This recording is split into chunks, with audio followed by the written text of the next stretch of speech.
So now it gives me great pleasure to introduce Mr. Hussein Kabalia, the consultant transplant surgeon, who will tell us about the road to transplant in ADPKD. Thank you, Tess. Thank you, and thanks to you and Jane for organising another great event. I hope this is useful. I've done a couple of these, and I think the organisation and obviously the work the charity does has been fantastic. So I hope this is equally as useful.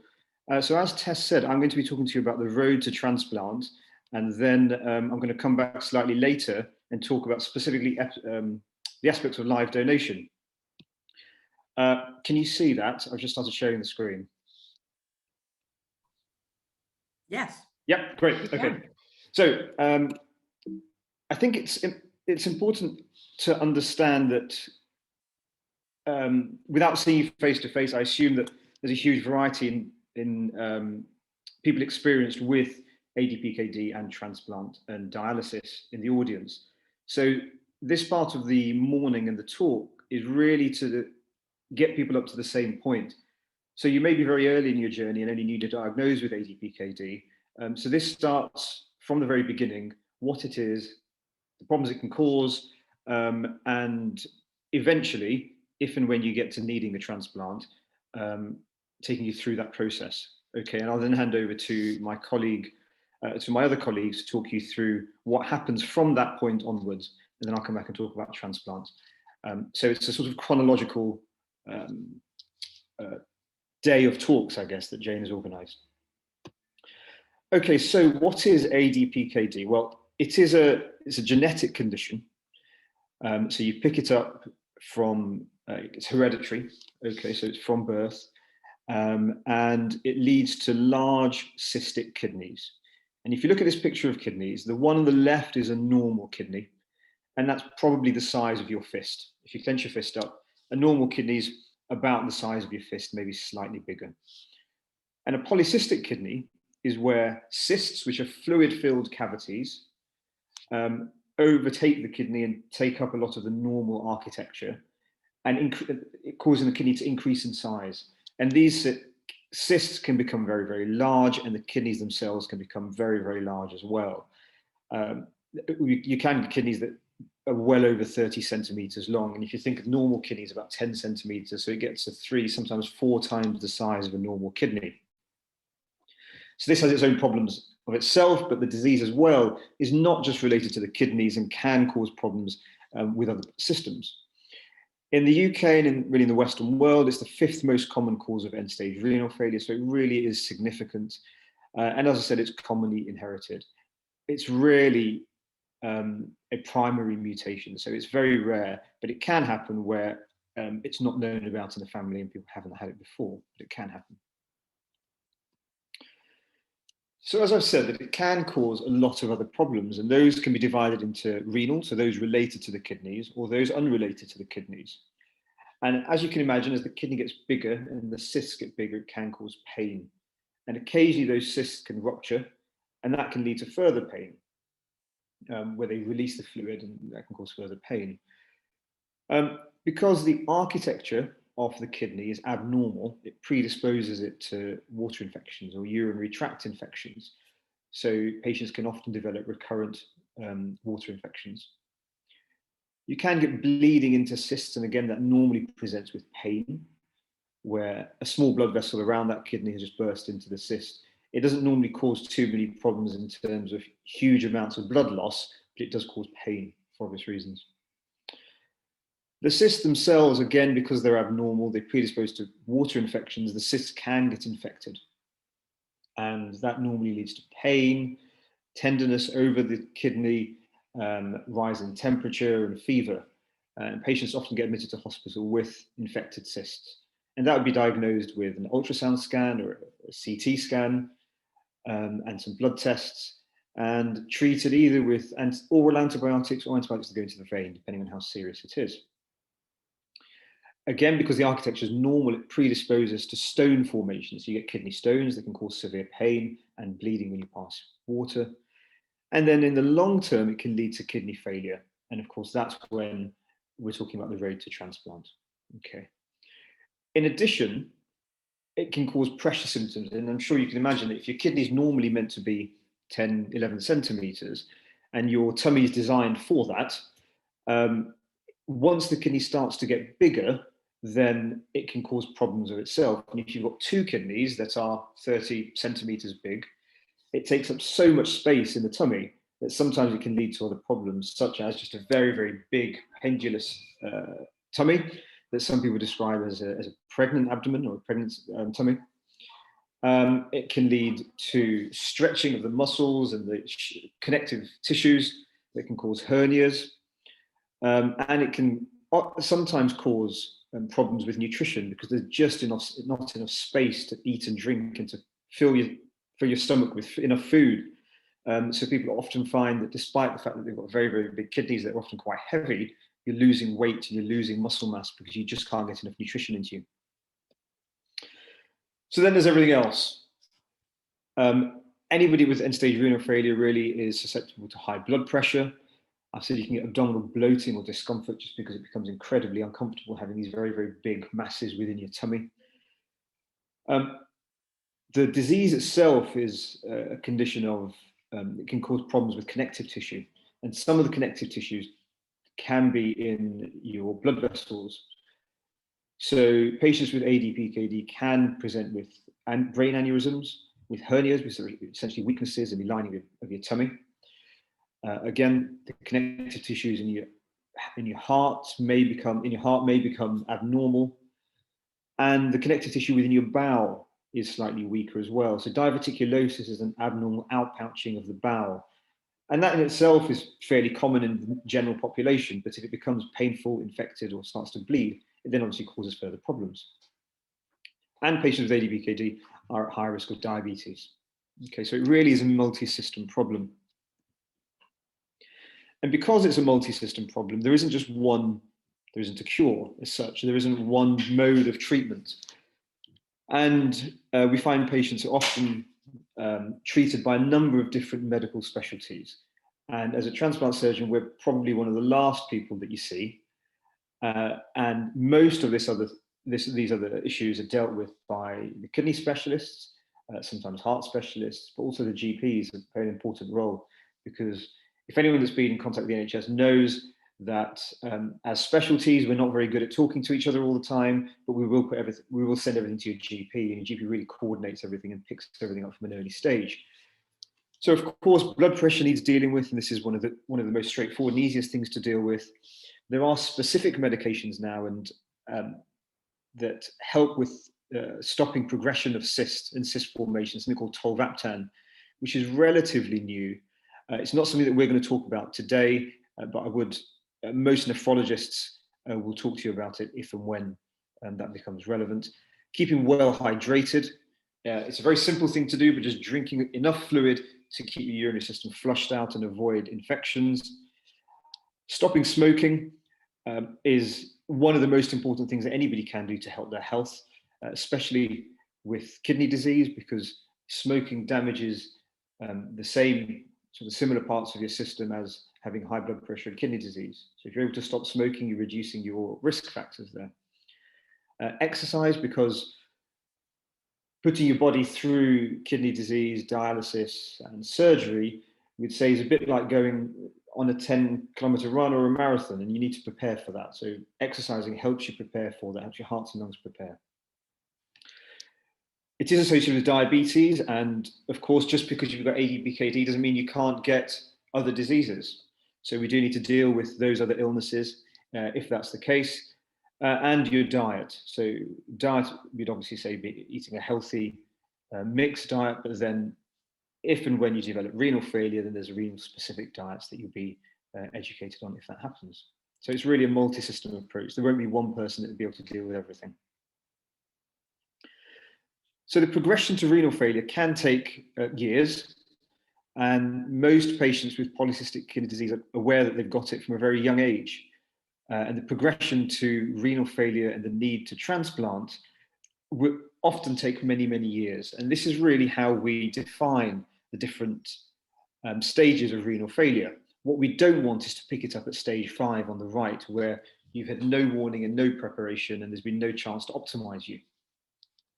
So stage 1 is where your kidney function, and we often measure kidney function by EGFR, which is your estimated glomerular filtration rate. And essentially that's about how well your kidney is working. And the absolute number is out of about 100. So it's not always at 100, but that's sort of the norm. So we would say that 90% or above 90, your glomerular filtration rate of 90 would be that you could have some small kidney damage, but actually your kidney is working normally, and we'd be more than happy with that.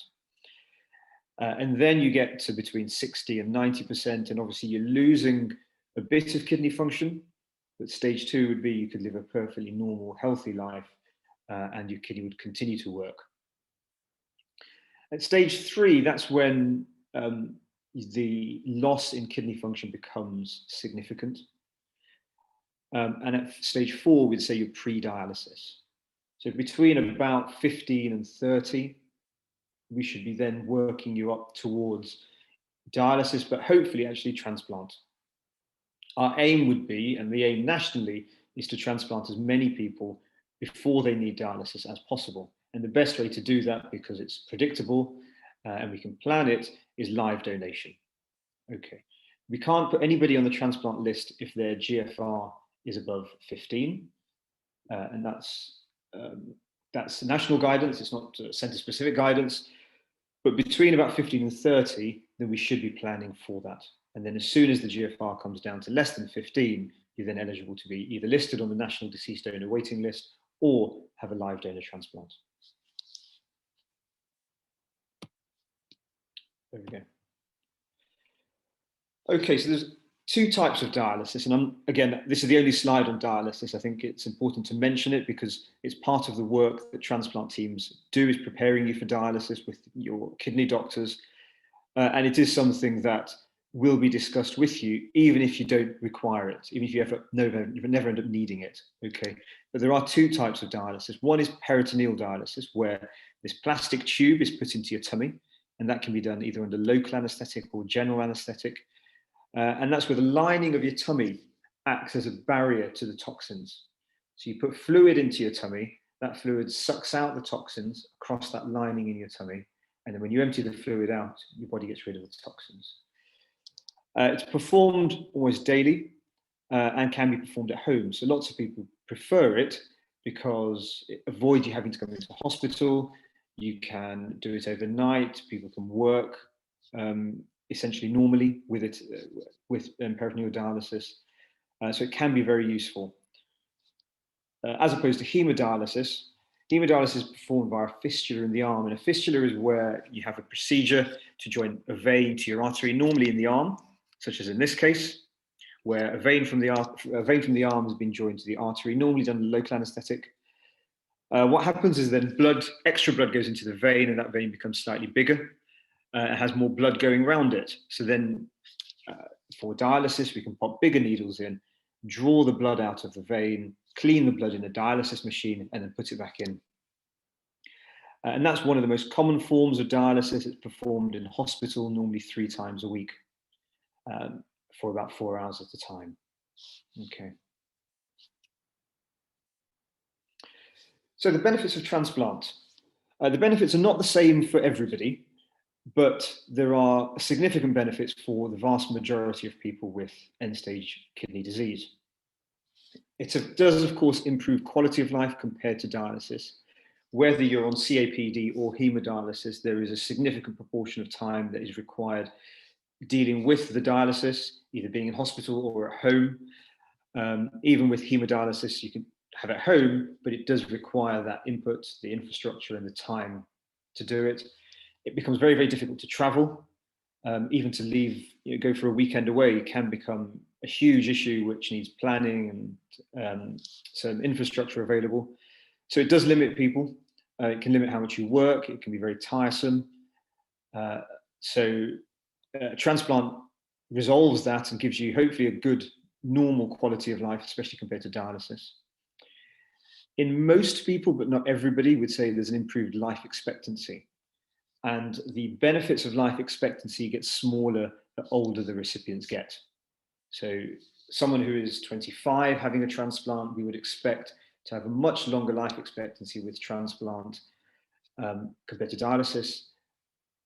If somebody is 75 and has a transplant, it's unlikely to give them a huge prolonged life expectancy, but it will give you a much better quality of life. That would be the aim. Because you're no longer on dialysis, it will reduce your dialysis-related complications. These can include either complications with the access, so with the plastic tube in your tummy, or the fistula. Once they've been put in, they tend to work very well, but they do need regular maintenance. So that requires extra admissions to hospital, potentially. But dialysis itself can cause problems with your heart and your blood vessels, and it puts an extra strain on your cardiovascular system. In children, transplant improves growth and development and nutrition in children. And overall, it is, of course, cost effective for the healthcare system.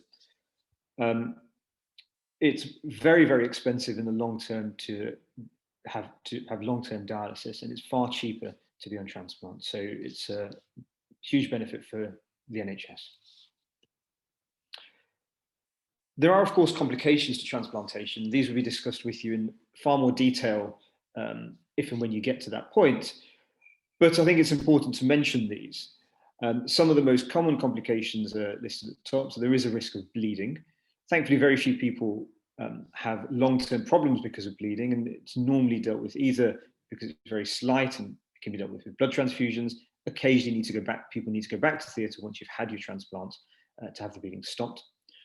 One of the most common complications after transplantation is infection, and that's for two reasons. Having surgery, and a transplant means we often putting in plastic tubes into you, either in your neck, into the bladder, and having plastic within you increases your risk of infection. Having surgery increases your risk of infection because you've been put to sleep, so there's a higher risk of infection in your lungs as well. But in the longer term, patients who've had transplants are on anti-rejection drugs. And those drugs are designed to reduce the effectiveness of your immune system. That helps you stop rejecting the kidney. But in doing so, it makes you more prone to infections in the longer term. We're obviously joining the kidney to the bladder, and that's the point of the procedure. And that join can cause complications itself. For the kidney to work, we need to have blood going in and out of it. And thrombosis is where either the vessel going in, carrying blood in, or the vessel carrying blood out can clot up and stop working. That's normally within the first few days if that happens, and would require the kidney having to come out. I've briefly touched upon rejection, and about 10% of patients will have an episode of rejection within the first 6 months. Good cross-matching is obviously very important, and Dr. Worthington will speak to you about that. But despite that, there are people who are slightly at higher risk of rejection, or it can happen as a one-off. It's normally unpredictable, but we keep a close eye and monitor everybody having a transplant to check for early signs of rejection. It very, very rarely means you lose the kidney in the short term, but it may mean that you require further anti-rejection tablets because of that. One of the most common complications in transplantation is a delayed graft function, or a sleepy kidney. And this is where the kidney doesn't work straight away. It goes to sleep for a while, and during that time, if you need it, you may be dialyzed. This often resolves within a few days. Occasionally, it can take weeks, but more often than not, it would start working eventually. Thankfully, delayed graft function is very, very rare with live donation. And we'll go on and discuss the reasons for that, but that's one of the huge benefits of live donation, is the kidney often works immediately. Very rarely, and we'd say in less than about 1% of patients, the kidney won't work at all. And that's often quite difficult to predict why or in who it won't work. And again, in live donation, that's exceptionally rare because the quality of the donor is often very, very good. But occasionally, and again, slightly more common in deceased donation, it may not work at all. And very rarely we'd say death. We'd say about 5% of patients having a transplant wouldn't survive the first year after transplantation. Okay. There are specific risks to the anti-rejection tablets with immunosuppression. I've spoken about infection. They also predispose you to cancers. Now, most of the common cancers they predispose you to are skin cancers and are obviously very treatable. You'll have regular skin checkups, and anything suspicious, you'd be referred to the dermatologist or the specialist for that to deal with. But it can, in rare circumstances, lead to other more serious cancers, especially blood-based cancers, something called PTLD, but they're really quite rare, thankfully. And about 10% of patients in the long term will develop diabetes as a result of the anti-rejection tablets. It is extremely rare, but it does happen that we can transmit infection or cancer from the donor. It's slightly more common in deceased donation because we tend to have a limited amount of information from the deceased donor, although we do a full check as thorough as we can be, but for obvious reasons, there's limited time. If we pick anything up that may be of concern, then the transplant team would speak to you as a recipient about that before transplant, because there are some risks that sometimes are worth taking, and the risks are very, very small. Other times, then we would decline the organs if we thought the risk of transmission of an infection or cancer was too high. In live donation, that's much, much rarer. Thankfully, because the live donors we know, we take a full history, there is a lot more planning that goes into donating a kidney from a live donor, so that's exceptionally rare. And with any major surgery, there is a possibility of damaging the surrounding structures. Okay, anywhere we're operating, there's a possibility. So with a kidney transplant, we're operating on your blood vessels, but there are nerves very close by, your bowel is very close by. So occasionally then they can be damaged as well. Okay, so the path to transplantation, you will be with polycystic kidney disease, you'll be under a nephrologist and they will assess you fully. They'll initially assess you and optimize your medical care. So if you've got a GFR of 50, you're a long, long way from requiring a transplant, but there's lots of things that can be done to help maintain your GFR as high as possible for as long as possible. And that's what your nephrologist will be doing. When your GFR starts to fall, and as I said, between about 15 and 30, they will then start talking to you about dialysis, but also transplant. And when we talk about nephrology assessment, at that point, we need to decide the fitness of the potential recipient, okay, for transplant. Not everybody is fit. It's a major procedure. And we need to make sure that the person undergoing transplant is well enough to survive and reap the benefits of having a transplant. So the nephrology assessment is part of that. And that will involve taking a full history and an examination, but also doing specific tests. And I'll come to those in a short while. Once the kidney doctors are happy and you're happy that you want to be considered for transplant, you'll come into the transplant centre, which are all around the country. But it tends to be that there's lots and lots of kidney units that refer into one transplant unit. You'll be seen by the transplant surgeons, often seen by the coordinators. You may undergo through a process of training as well, education about transplant. And there may be further tests that transplant centre requires. Once you've been through that process, if the transplant unit is happy that you want a transplant and you benefit from it and you're fit enough from it, then you'll be put onto the waiting list. And most patients will go directly onto the waiting list. Occasionally, if patients are very well advanced in having a live donor workup, then you wouldn't be activated on the waiting list. And that's generally something that the recipient would talk about with us because they wouldn't want a deceased donor if you've got a guaranteed live donor. But again, the vast majority of it will be activated on the waiting list and eligible for all offers. And then you'd go for transplant. So what is the current criteria for transplant? I've briefly spoken about this. It's patients who are currently on renal replacement therapy, so currently on dialysis, or those predicted to be on renal replacement therapy within 6 months. And that's within 6 months is incredibly difficult to predict. So we go with a GFR of less than 15. Now, patients with a GFR of 13 or 14 may be very, very stable and may continue along that for many, many months, far more than 6 months. But if you've got a GFR of less than 15, you're at very high risk of requiring dialysis within 6 months. And at that point, you're eligible to be put on the transplant waiting list. Of course, you have to be fit for transplant, which is why we like to see potential recipients well before the GFR gets to 15. Because if we know that you are fit and you meet the criteria and you want to go ahead to transplant, you can be activated then as soon as your GFR falls less than 15. And that's the ideal, or transplanted, of course. So as I said, the aims of transplant assessment are to identify and list patients who, one, want a transplant, because occasionally, very rarely, but sometimes patients don't want a transplant, and that's a personal choice for them. Those who will benefit from transplant, and those benefits are either an improved quality of life or an extended life expectancy.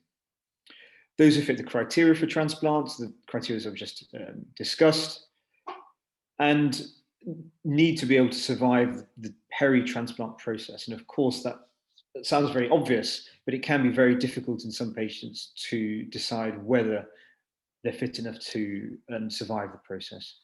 But there is always a thorough assessment to identify patients who may not, or at higher risk of not surviving. And there is, this goes two ways. There's only so much that the transplant team and nephrologists can do. It does require full compliance from the recipient in terms of going to follow-up, which is very intense, and taking the medicines and the anti-rejection tablets required. And of course, most patients are more than happy with that. So as I said, there's a huge number of patients, there's a huge number of specialties involved in the care that we deliver and preparing patients for transplant. And the patients are always in the middle. To one side, we have the nephrologists, so the kidney doctors, the specialist nurses involved, and the pre-dialysis team. The other side, there's the transplant team, the transplant specialist nurses, there's the live donor teams, and the transplant lab. And then there is, when you come closer towards transplant, the anaesthetic team and the preoperative team. And the anaesthetic team are there to see any patients that we're concerned about, that's a potentially high risk for transplant, and we may be concerned whether you would be fit enough for transplant. And I think all transplant centres now will have anaesthetists working very, very closely with them. At our MDT, which is a multidisciplinary team meeting, we have all these specialists involved. And at those meetings, we discuss any patients who we're concerned about for transplant. So when we see you, we would take a full medical history. We obviously want to know the cause of your kidney disease, your dialysis history, whether you've ever been admitted to intensive care and the reasons for that, and previous surgery. We need to identify sensitizing events, and Dr. Worthington will speak to you more about how these are important, but these are essentially events that may cause you to have higher rates of cells that may lead to rejection. She will explain much more eloquently than that, but blood transfusions, previous transplantation and pregnancy can lead to higher rates of antibodies, and we need to identify whether you've had any of that. And as you'll be fully aware of, kidney disease is not an island in itself. It can lead to huge numbers of other illnesses. So we want to know whether you've suffered with anything else, any other medical issues at all. It'd be nice to know a family history. Are there any diseases that are running in the family? And we'd like to know things like smoking, drinking, whether you're working, who you're living with, because who you're living with and your social support is incredibly important, and has a huge impact on how well you do after your transplant.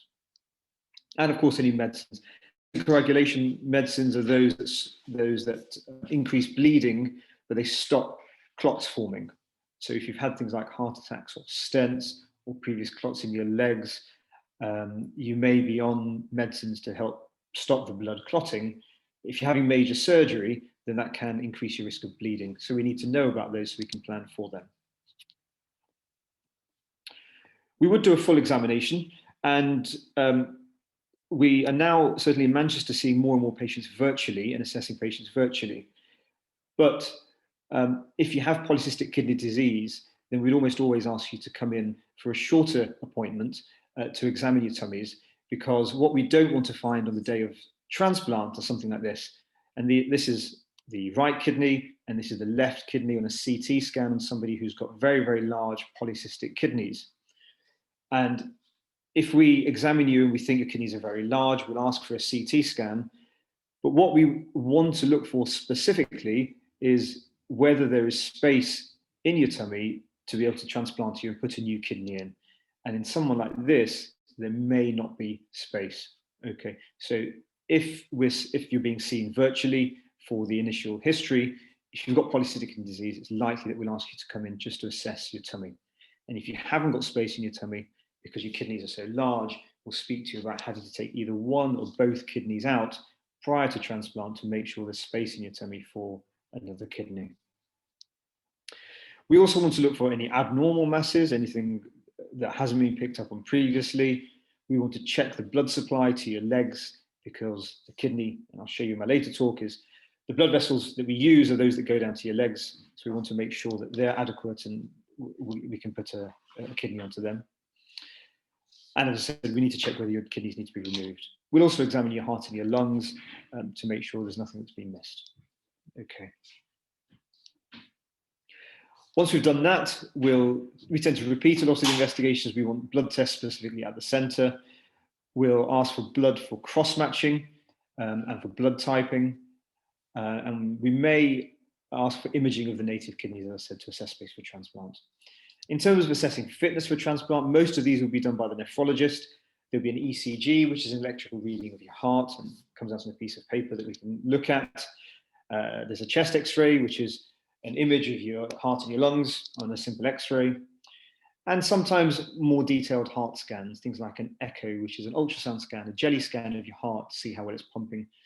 And depending on what we find on those tests and your history, we may require further tests specifically to look at your heart and lungs and how well they work in more detail. And this is about, as I said, assessing fitness for transplant and judging, one, how much you get to benefit, but also planning post-operative care. So whether we feel you'd benefit from high dependency unit afterwards. Because almost all kidney transplant patients come back to our ward.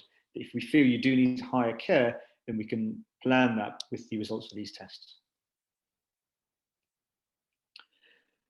So if you've been through that, you've seen the kidney doctors, you've seen the transplant doctors, you're active on the list, and you come in for transplant, then these are the final, I suppose, hurdles to transplant, to getting the organ. So at the transplant centre, we need to assess the organ, and that's slightly more unpredictable and more important with deceased donor, because in a live donor, we've assessed the organ prior to it on scans and function, but we always do need to assess the organ once it arrives. And there's a fine assessment of fitness that's normally done by the anaesthetic team, just to make sure that nothing's changed since we saw you and since you're worked up, and they're happy to put you to sleep. And there is then cross-matching. And this is to check that the donor kidney is suitable for your kidney. And I'm not going to talk any more about that because I think Dr. Worthington follows me, and she'll be able to explain it far more eloquently than I. So for now, I think I've got a couple of minutes left for questions, if that's okay. If anyone's got any, I'll stop sharing.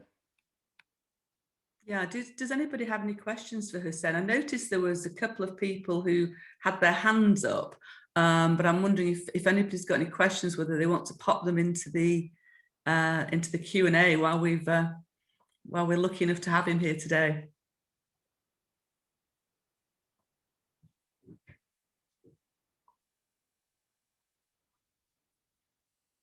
It's surprisingly quiet today, Hussein.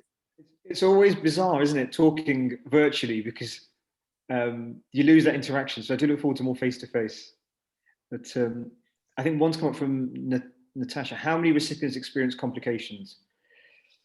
I suppose complications in total can be quite common, but thankfully the more common ones are more minor. So infections, for example, urine infections post-transplant are fairly common. I'd say 10 to 15% of patients may need antibiotics. Rejection is about 10% of patients within the first 6 months. But as the complications become more severe, thankfully, the rates that people experience them become a lot less. So the worst complications about thrombosis, where the blood supply to and from the kidney stops, requiring it to come out, about 1%. Okay. Damage to surrounding structures causing significant problems, again, about less than 1%. So the more severe complications are very, very rare. Yeah, there's a couple of other questions in there, isn't there? Yep. does a condition such as ME, CFS, could you just clarify what you mean by ME and CFS? Is that okay? And I'll come back and answer that. Is the recovery time for removal and transplant much greater than the transplant without removal? I assume you mean removal of your native kidneys. So that would be a two-step process. We wouldn't do both at the same time. Okay, that's why we need to assess you. So if we think that your kidneys are too big for you to go transplant, we take those kidneys out first. Once you've recovered from that, then we would have, then we would list you for your kidney transplant. Okay. Is there an ideal BMI for transplant? That's a really, really important question, and there's a huge amount of work being done. Now, the BMI at transplant is important because the higher the BMI, the more potential risks and complications you can suffer from. Okay. Different centres do vary. In Manchester, we accept most patients up to a BMI of 40, which is higher than most other centres in the UK. Some will have an upper limit of 35, but the ideal BMI would certainly be less than 30. Okay. BMIs with greater than 30 tend to have more complications, but we know that there is benefit even up to 40 and even beyond, but above 40, then the risks are probably too high, certainly at the moment. Okay. Do native kidneys shrink significantly post-transplant? With polycystic kidney disease, native kidneys tend not to, because it's the cysts that cause the size. If you don't have cysts, then the kidneys do shrink, but with polycystic kidney disease, it doesn't often happen that way, okay, because the cysts remain. There's a question about someone's father wanting to give them a kidney. He's 70, lives in Hungary, how that would logistically. So yes, you can. We often have donors coming in from abroad. If you approach your kidney doctor and your local transplant centre, they'll be able to coordinate that for you. Quite often they can have all the tests done out in Hungary, or if they prefer to come across and have the test done here. But yes, that can work. We often have patients coming from abroad to donate. So absolutely, that won't stop them. Yeah. Yeah. Hussein, the question regarding ME/CFS is the lady's put a little bit more meat on the bones. Does that make any sense to you? May struggle with bicycle test. You may not need a bicycle test. I wouldn't say. If you could just clarify what ME and CFS. I don't want to be talking about different things. That's all. Hussein, it's Tess. I think she means chronic fatigue syndrome. Okay, fine. No, that won't stop you at all. If it's chronic fatigue, it shouldn't stop you at all. We are able to assess your heart and your lungs without having to put you through exercise tests. So I wouldn't worry. We'd certainly assess you on an individual basis. Yeah, I'm just thinking about time-wise. Maybe it might be worth, because obviously you're back shortly, aren't you, to sort of pick up on this. I wonder whether we could pick up on some of these questions later on. Is that okay? Yeah, absolutely. I think we'll come back to whatever you need afterwards. Yeah.